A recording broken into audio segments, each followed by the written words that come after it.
What up, Fight World? It's your boy Ego, and I'm back with some more boxing. Now, I've been a little bit out of touch. I haven't dropped a new video in a couple days or whatever. A lot's been going on, been real busy. Got another video on World Star, so I was putting the final touches on that. They just dropped the new iPhone 5C and 5S. A lot of stuff going. I didn't buy one of them. I didn't buy the iPhone 5S, but they dropped it. Anyway, I've been real busy, needless to say. About time I hit you guys with another video. Yesterday was the re-air on Showtime of Danny Garcia, Lucas Matisse. Hell of a fight. I watched that fight again. And I also revisited the Canelo and Floyd Mayweather fight. And that's what I want to talk about in this particular video. There's not as much. I often do this on my channel where I'll take a fight and it's easy to get caught up in the moment. And I don't like doing that. Because when I'm watching a fight live, I have adrenaline pumping. Sometimes I have drinks, maybe with my boys or with my brother watching the fight. And it's easy to get caught up in the moment. There's a lot of, it's suspenseful. Like you don't know what's happening, the next turns. It's like a roller coaster ride. So I always try to take the big fights at least. And then just get a look with a second pair of eyes and revisit those fights after I already know the outcome. I already know the conclusion. And then rewatch it. See if I pick up things differently. Another thing, when I'm watching a fight live, especially the magnitude of this, just in general, I don't really rewind while I'm watching live fights, especially if it's a big fight.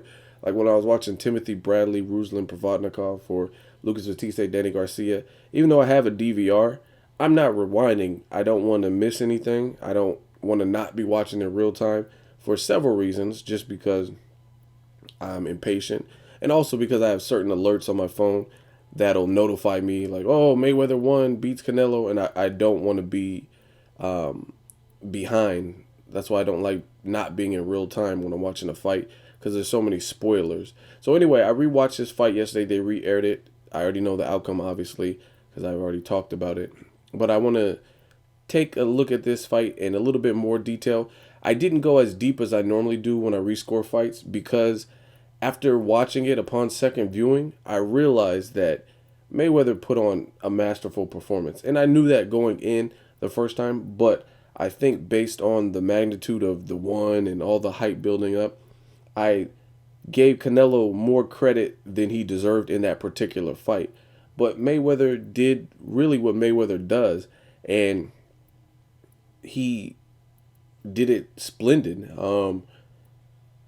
Normally, Mayweather starts off a little bit slower. In this particular fight, I think he really jumped right into it. I don't know how much. It's like he had respect for Canelo, but I don't think he viewed Canelo as the same type of threat as maybe a Miguel Cotto. And he's pretty much said that in his interview leading up to the fight that Miguel Cotto has fought harder fights and has a more solid resume than Canelo. So Mayweather, he didn't have his typical slow start where he's computing data. He kind of started testing Canelo. And then I think in the, like, let's say the early rounds, 1 through rounds 3 probably, he was probably surprised with Canelo's ability for being a fighter who doesn't have the greatest resume and his age. He's only 23 years old. So I think Mayweather did in those early rounds gain respect for Canelo and realize that he's not going to just be able to just overwhelm and just completely dominate Canelo without trying. Like he's not the type of opponent where he can just walk all over and not respect. So I think Canelo definitely did what he had to do and it gained Mayweather's respect early to the point where Mayweather didn't decide to fight. Basically, Mayweather knew he had to put in work to beat Canelo. Canelo was very competitive in this fight. But being competitive and winning rounds, two different things. I've seen a lot of fights where it's competitive, but at the same time, there's one clear-cut winner of those rounds. And I think, again, rewatching this fight, you can say gay, flow-mo shit and all that, but I'm being honest. Mayweather, he looked real good. He looked very physically strong considering that he was the smaller man. and he just looked really sharp. His speed was, without question, unmatched in this particular fight against Canelo. And once he computed the data, got Canelo's timing and rhythms down and patterns and combination of punches that Canelo throws, it was really a wrap for Canelo, and he didn't really stand much of a chance, barring a crazy punch that Mayweather didn't see coming, like the fight with Shane Mosley. And I think a lot of the Canelo fans thought, based on Canelo's boxing ability and his size, that he would have one of those Shane Mosley moments at the very least. And I honestly did. I thought Canelo had the power, the boxing IQ, and the size, mostly the size, to at least cause more oh shit moments for Mayweather, where we're like, oh shit, let's see how Mayweather responds to that shot. But he really didn't have much. Some people scored this a shutout. You could argue that. I would probably give Canelo certain rounds, but they weren't convincing, if that makes any sense. Like the rounds that I would have scored for Canelo would probably be like 2 rounds, and they're arguable, they're debatable. They're not like when Mayweather won rounds, he clearly won those rounds. Like round 11, Mayweather clearly won the round. He was tagging Canelo at will. Canelo was backing up. That's not a good sign when you're the bigger man and you're backing up. Throughout the fight, especially in the mid to late rounds, Canelo looked visibly frustrated. During a clinch, he threw a blow because he didn't like Mayweather, where his hand was, or whatever. Mayweather hit him on the back of the head or something. Canelo also shoulder checked Mayweather, and Kenny Bayless had to warn Canelo. You could tell, you could see the frustration on his face. I don't know if it's Canelo's hairstyle, not even trying to be funny, but with Canelo's hairstyle, I think his hairstyle made it worse because every time Canelo was getting tagged, his hair was just flopping around, and it just looked crazy. So it looked more impactful because he was getting tagged, and when he started to get tagged, since Canelo has bangs and shit, his hair was just like flying, and I don't know, it was bad, especially towards the end of the fight, the 11th round. Like I said, Mayweather's just piecing him up and really putting it together his shots. Canelo was kind of dead in the water. He was outmatched in the speed category, and Mayweather looked surgical. He looked really sharp. As far as some of the people, I've said this before, I'm not going to go too far into it. As far as the people who are saying Mayweather's boring fighter, it's because you don't like him. Most of the time, it's because you don't like him. Either that or you don't know shit about boxing. You don't appreciate the sweet science, and you want to see people, John Jones and, you know what I mean, MMA style fights where it's just like people get kneed and like bleeding profusely and rock'em sock'em robots. But that's not boxing. Boxing is boxing. Yes, of course we have fights where it is like rough and tumble. Danny Garcia, Lucas Matisse was a example of that. Both fighters were swinging for the fences, especially like in the 12th round. As the fight was about to expire. But not everyone fights like that, and you got to embrace that. You got to embrace the different styles. To me, the people that say Mayweather is boring are visibly hating, they're hating on him usually. It's boring to you because you have someone who's basically a mastermind, a very good chess player in the sport of boxing, and so far no one's been able to crack the Mayweather code or decode it. Therefore, the fight's boring because you see that once it gets to a certain level, once Mayweather has interpreted that fighter and figured them out, it's like little to nothing they can do to outbox him, to outsmart him, to land that devastating shot. So, yeah, of course, for you it's boring because you want to see him lose. You don't want to see him lose or win. And he's boxing beautifully to the point where it's boring to you because you realize once that data is computed and he, quote unquote, has that fighter figured out, it's a wrap for them. And you know it's like the end is near. They're either going to get stopped, KO'd. If you don't think he has the KO power, since he is fighting people who are way bigger than him, then it's at least going to go to a decision. And that's why like 99.99999% of you call him boring. Oh, he's boring. He's a runner. He's not a runner. He was in the pocket with Canelo. There was selections and periods of time in this fight with Canelo. He's laying on the ropes. Canelo being a great combination puncher, much bigger, having deceptive speed, good boxing IQ, should have been able to take advantage at. And he probably would have had he been fighting a lesser fighter, a Josecito Lopez, or even an Austin Trout, someone who was undefeated, but definitely not up to par with what Mayweather brings to the table. He would have had his moments and been successful, but Mayweather is very elusive, very slippery, very crafty, and very smart. So it's funny to me to hear all these people like, "Oh, Mayweather ran." Like, what did he ran? Like, what rounds? Of course, he's giving people different looks. He's using his feet, but there's large chunks of the fight where he's standing in front of his target. It's like, oh, we can't catch him. He keeps tagging our fighter, so sit still so they can demolish you. Like, that's stupid. Who is gonna do that? Who's gonna sit there and die and like make it not a blowout or a domination because it's unfair? Like, the excuses are hilarious to me. They just come out of the woodwork. I don't care because it don't stop what I'm doing. Like some of you guys that hate, you don't put any. Actually, you do put money in my bank account, but you don't take anything out of my bank account. So I'm good there. And I know Mayweather's not tripping because he just got $42 million basically in guaranteed money, and his legacy is already written in stone, whether you believe so or not. So as far as this fight, it was Mayweather just operating. It was very surgical. His timing and speed were the most impressive, and how he took an undefeated fighter and made him look very amateurish. And the craziest part about it is I like Canelo, and I also think whoever Canelo fights next, some of you guys are saying, "Oh, Canelo's overrated. He sucks and stuff." Like I said, if you don't bring what Mayweather brings to the table, and that's from Mayweather's punching power, Mayweather's speed, his ring IQ, his experience, all the way down, if you are not Mayweather, then I see Canelo as a viable and tough opponent for anybody in his respective weight division. Like, I'm not talking about like Klitschko or something ridiculous, but anybody near his division or in his division, he's a tough competitor. He seems like a very solid kid. He definitely had gained a lot of experience in this particular fight, and he seems really focused. He trains. He always remains in good shape. And again, if you can't do what Mayweather can do, then that's going to be a tough fight for whoever. He's a tough customer. He's a tough kid.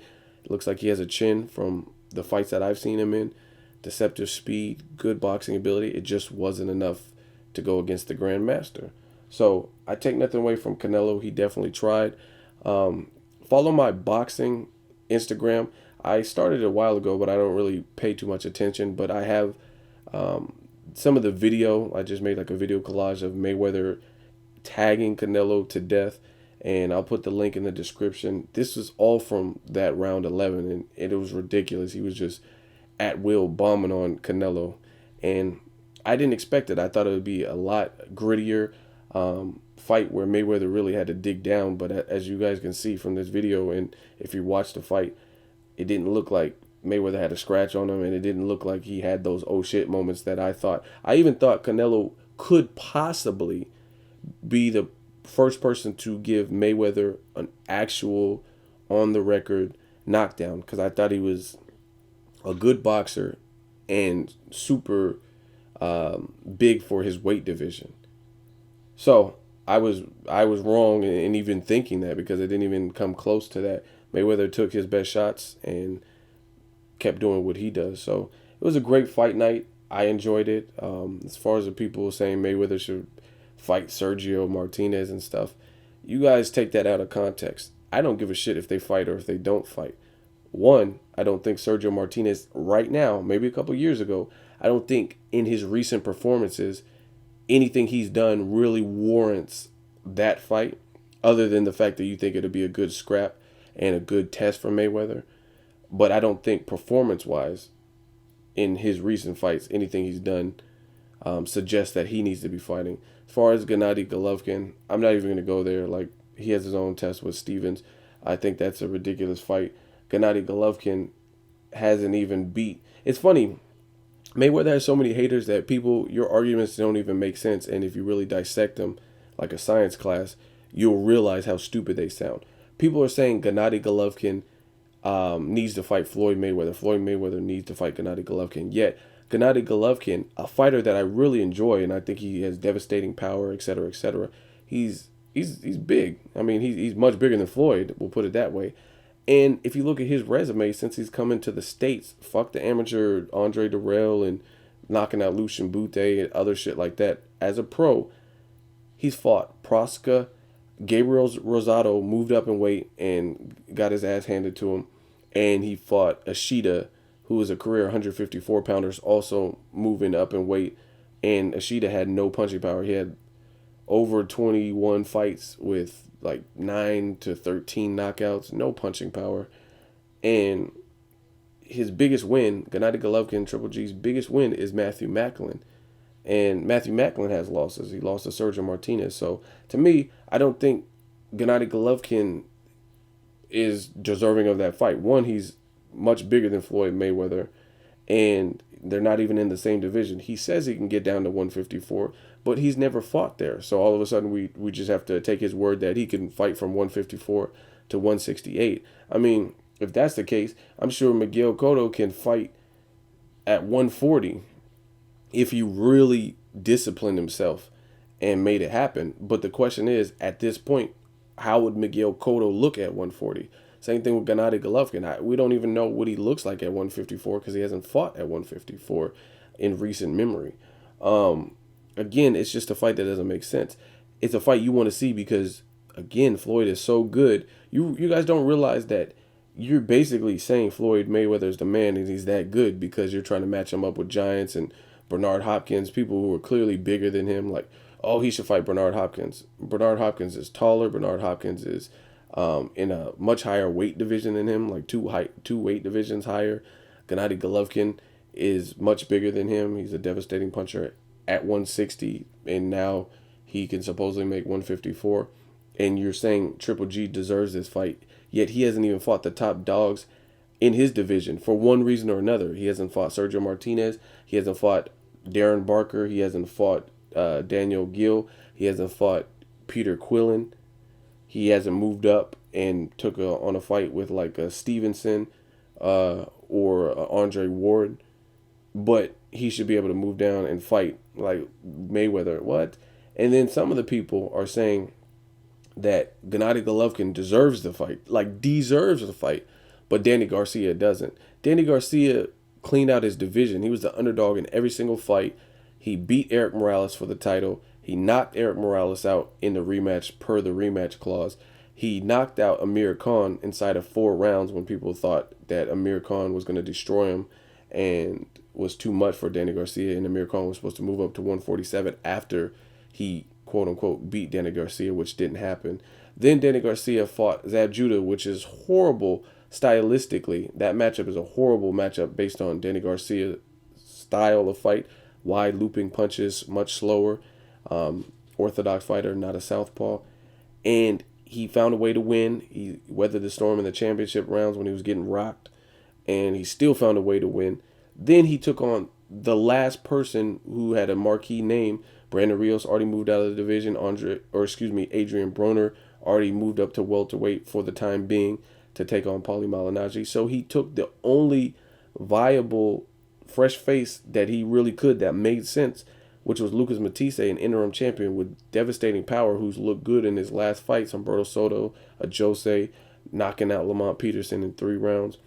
And he beat him when people said he couldn't win. Now, all of a sudden, Danny Garcia, even though he cleaned out his division at 140, if he moves up to 147 to fight Floyd, Floyd's cherry picking, or Danny Garcia doesn't deserve it. You're saying that because you don't think Danny Garcia, his style, can beat Mayweather. Yet Gennady Golovkin has done less in his respective division. Nonetheless, he's an exciting, good fighter with a great amateur background. So not dissing Gennady Golovkin, but he hasn't cleaned out his division like Danny Garcia just did. And Gennady Golovkin deserves the Mayweather shot. Like, come on, you guys sound like haters. You guys sound like you just want the man to lose. And it's funny. But back to this Canelo Mayweather. Mayweather was surgical. Like Denzel said in Training Day, Jake, you know I'm surgical with this bitch, Jake. Are you a sheep? To protect the sheep, you got to catch the wolf. Are you a sheep or you a wolf? Sorry. Y'all know I like movies. Anyway, Canelo didn't really stand much of a chance. Styles make fights. I also think Canelo still has a bright future. Losing to the pound-for-pound #1 dude is nothing to hold your head low about. you got outclassed, outmatched. But stop with the excuses. Oh, Canelo's too young. Because when they were reporting that Canelo was destroying sparring partners, or when they were doing the media day with Canelo and he was destroying the heavy bag and hitting it with thunderous shots, you're like, Mayweather, broken ribs, Mayweather, you're next. And on All Access, when they were like, oh, these boys can't beat me. And Canelo was like, oh, he says these boys can't beat me. We'll see. And they were saying, oh, the new king. All that stuff y'all was saying, when it didn't happen, now Canelo is overhyped. Now he sucks. Now he was weight drained. But he wasn't weight drained when you were making the prediction saying he was going to break Mayweather's ribs, knock him down, give Mayweather his first career loss. Y'all look crazy. Anyway, let me know what you guys think. If you caught the re-air, if you didn't see it the first time, what do you think of this fight? Check out my Instagram boxing page, Boxing Ego. It's at Boxing Ego on Instagram. You'll also see that video where Floyd Mayweather was destroying Canelo with vicious shots. Just shot after shot, just tagging him like bow, bow, bow. Landed some clean licks. Let me know what you guys think. As always, hate, comment, or subscribe. Till next video, it's Ego signing off.